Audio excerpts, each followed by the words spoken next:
Daniel Morgan's Beeline March of 1775, how the relentless march fueled the dashing frontier riflemen. Today, we're not just telling a story.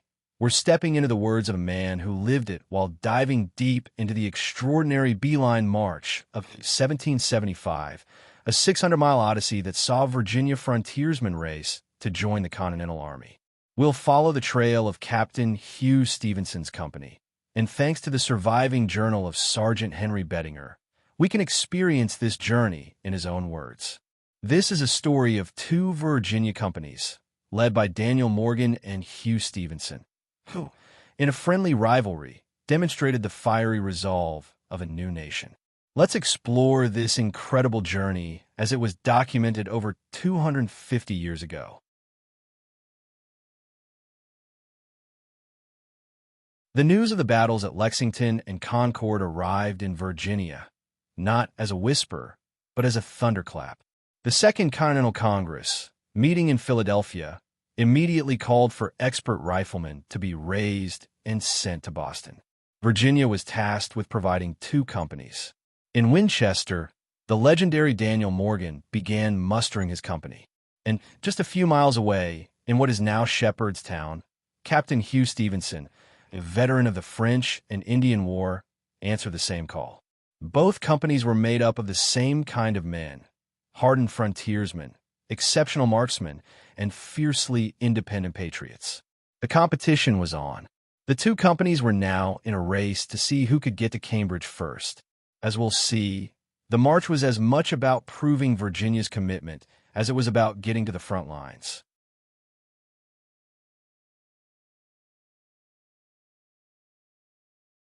The official order to march arrived in mid-July. While Morgan's men departed first, Stephenson's company was not far behind. We know this because of the words of Sergeant Henry Bettinger. Bettinger, a 22-year-old from Mecklenburg, present-day Shepherdstown, documented the march with a keen eye for detail. On July 17, 1775, the day they began their journey, he wrote, "This morning our company mustered at the head of the town, where we were joined by numbers of our friends and relations who were come to take a last farewell of us. We formed in a single rank and marched to Morgan Spring, where we were drawn up in a circle, and after an address from our captain, we were dismissed for a short time to take our leave of our friends, when we marched to a public house and were presented with beer, cider, and brandy, with which we drank the healths of our friends, and a safe return to us. After which we marched to the river and crossed in flatboats." Imagine the raw emotion of that scene. The heartfelt goodbyes, the patriotic fervor, and the solemn understanding that they might never return. The march had begun, and they were determined to catch Morgan and his company.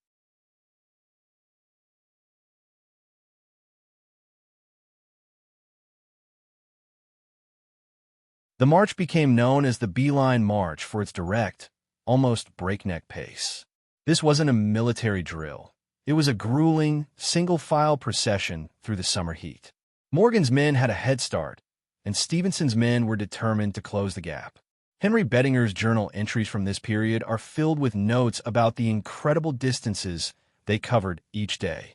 On July 21st, he wrote about their experiences in Pennsylvania. "We arrived at Littlestown in Pennsylvania, a small but neat village, where we were received by the inhabitants with the greatest hospitality. They brought us out vegetables, meat, and beer, and gave us a warm welcome. We left in the morning with 3 cheers from the townsfolk."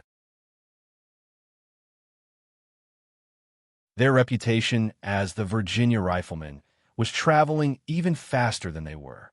People came out to see them, to cheer them on, and to offer them supplies. The sight of these rugged men, with their distinctive fringed hunting shirts and long rifles, was a symbol of the colony's rising power. They were a sight to behold, and their discipline impressed all who saw them. Bettinger also documented the challenges. The pace was relentless. He described an average day's march as from 30 to 36 miles. This was an incredible pace for any infantry, let alone a group marching for weeks on end.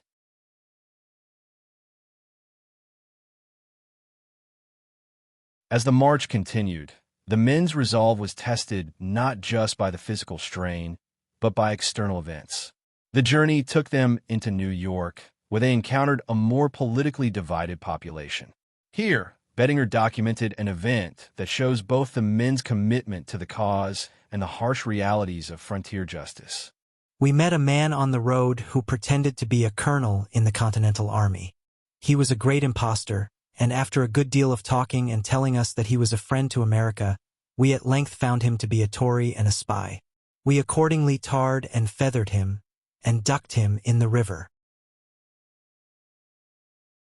This act of extreme vigilantism, while shocking to modern sensibilities, reflects the deep-seated anger and mistrust of loyalists at the time. To the men of Stephenson's company, there was no room for ambiguity. They were on a mission, and anyone who stood against the cause was an enemy. The event shows the fierce passion that drove these men forward. Bettinger's journal also recounts a more light-hearted moment of their march, proving their journey was not without its moments of levity. We camped in a fine pasture near a small stream. The farmers here are very kind. They brought us a large amount of buttermilk, with which we drank to the health of the Continental Army and the King, but with liberty in our hearts.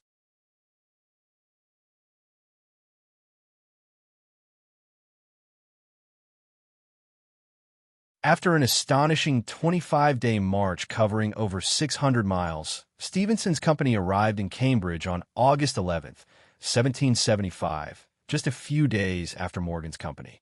The race was over, but the camaraderie and shared purpose of the two Virginia companies were evident. Henry Bettinger's journal gives us an unparalleled first-hand account of their arrival and their meeting with the commander-in-chief.